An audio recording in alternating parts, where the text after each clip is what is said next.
Hello, and welcome to Psychology Demystified. Today I'm going to be covering some behaviors that are considered no-nos in a relationship. They are absolute deal breakers. Every relationship has its good times, its bad times, its challenging times, its happy, lovey-dovey times. But then there's some times in a relationship that you hit a wall. The first deal breaker is publicly outing your partner. It doesn't matter if you've just fought in the car 3 minutes before you're with other people. Publicly outing them, humiliating them, picking on them publicly is never a thing to do. And when I talk about public outing, I mean exposing their secrets, talking about their flaws to other people who don't know them, attacking their current behavior, attacking how they're speaking, attacking what they're eating, what they're drinking. That's publicly outing someone who you're supposed to love at all times and through good and bad. Some people have been known to do this when they want their partner to change, and they think that publicly outing them will make them feel pressured into doing so because now other people know how they're behaving. All it does is cause shame, and it could make someone feel repelled by you because you're publicly flogging them in front of your friends and family. The second deal breaker is passive-aggressive behavior. Most people who end up being passive-aggressive in public to their partner, or even in private, are people who have made promises to their partners, but for some reason or another, never deliver. Their partners eventually stop believing them, and they start feeling guilty of not delivering. And then what happens is that they snap back at their partner, and before you know it, there are these underhanded tones where someone is criticizing you in a very underhanded, not so subtle way. Emotional blackmail is another deal breaker. This is where you strategically withhold, or you stonewall your partner, or you use past secrets and past revelations against them at their lowest point. This is a huge no-no because it makes someone fearful of what you would reveal in public, and it also makes someone distrust you in a major way. Keeping score is another major no-no and a deal breaker as well. This is where someone keeps track of everything they've done for you so that they can come back and almost like call in a favor. Someone only does this if they're your bookie or if you are in business together, but not if you love this person. Things should be done selflessly, without keeping track, and just because you want to, not because you want to have a one-up on someone so you can call in the favor later on. Keeping score could also be trying to keep track of what so-and-so said during a previous argument and then bringing it up at a time when it's unrelated. A lot of couples end up having these arguments whenever they go in for therapy, where one person has kept track of, yeah, and then they said, and then I said, because someone has kept track of something that was said 5 years ago, even when it's not relevant to the current situation.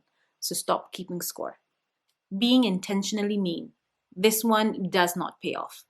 Couples can be mean to each other when they fight because someone wants to finish the fight and be drag out dirty fighting, and some people do that, but then they come back and apologize to each other and say, I didn't mean to say it. However, there are people who are intentionally mean, and they mean to cut you as deep as they possibly can. Intentional meanness is not something that can easily be forgiven, especially when someone never apologizes in the end.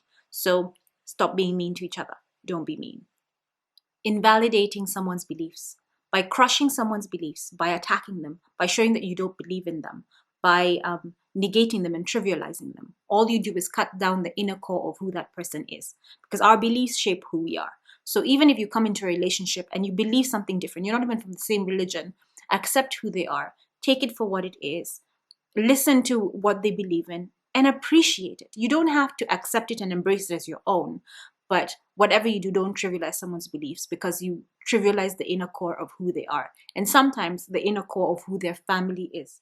Erasing. Erasing happens when one member of the relationship wants to kind of delete that something happened in the past, especially if they were the one in the wrong. And this is where if someone brings it up and says, I think you really hurt me when you did this, then the other partner steps in and said, oh, that was such a long time ago.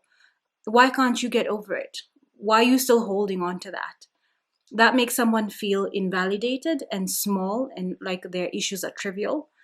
So it's important to know that if someone comes at you with a memory of something that you did, listen, accept it, discuss it, and hopefully eventually an apology is in the works.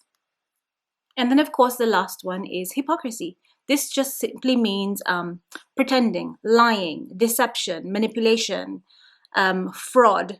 And I don't mean fraud in terms of money, but fraud where you don't stand by what it is that you have said you stand by. And it's also talking behind someone's back, withholding information that they should need or they should have for the relationship, about who you are, where you're from, what you're about, all those things. If you're not open with someone about who you are in a relationship, then you've already started on a fraudulent note.